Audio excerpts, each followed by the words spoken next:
Front പറഞ്ഞതാണ് നമുക്ക് LASIK ചെയ്യാൻ പറ്റും.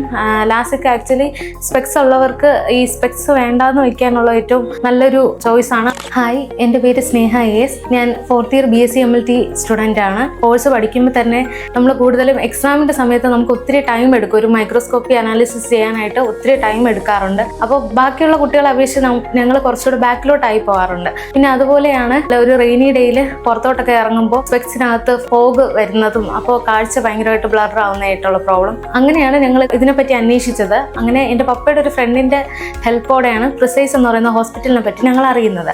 ആദ്യമേ ഞങ്ങൾ ഇവിടെ വന്നപ്പോൾ ഞങ്ങളുടെ കണ്ണെങ്ങനെയാണ്, അതിന് ഏത് തരം ലാസിക്കാണ് ചെയ്യേണ്ടതെന്നൊക്കെ അവർ ഡീറ്റെയിൽ ആയിട്ട് ഞങ്ങൾക്ക് പറഞ്ഞു തന്നു. അങ്ങനെ ഇപ്പോൾ ലാസിക് സർജറി കഴിഞ്ഞു. സർജറിയുടെ സമയത്ത് തന്നെ ഓരോ മൊമെൻറ്റിലും അടുത്ത ഏത് സ്റ്റെപ്പാണ് വരുന്നത്, എങ്ങനെയാണ് അത് ചെയ്യേണ്ടതെന്ന് അവർ ഡീറ്റെയിൽ ആയിട്ട് ഞങ്ങൾക്ക് പറഞ്ഞു തന്നു. പിന്നെ പ്രൊസീജിയർ ഭയങ്കര കെയറോട് ചെയ്തതാണ്. നമുക്കൊട്ടും പെയിൻ അറിയാൻ പറ്റിയിട്ടില്ല. അത് കഴിഞ്ഞിട്ടുള്ള ആഫ്റ്റർ കെയറും എല്ലാവരും നമുക്ക് ഡീറ്റെയിൽ ആയിട്ട് പറഞ്ഞു തന്നു. പിന്നെ അതുപോലെ റൂംസ് അവൈലബിലിറ്റിയും നല്ലതായിരുന്നു. ഭയങ്കര പേഷ്യൻ്റ് ഫ്രണ്ട്ലി ആയിട്ട് ഫീൽ ചെയ്തു. എനിക്കിങ്ങനെ എൻ്റെ കണ്ണുകൊണ്ടെല്ലാം കാണാൻ പറ്റുന്ന ഒരു സാഹചര്യത്തിൽ എത്തിച്ചതിന് പ്രിസൈസിന് ഒത്തിരി നന്ദി.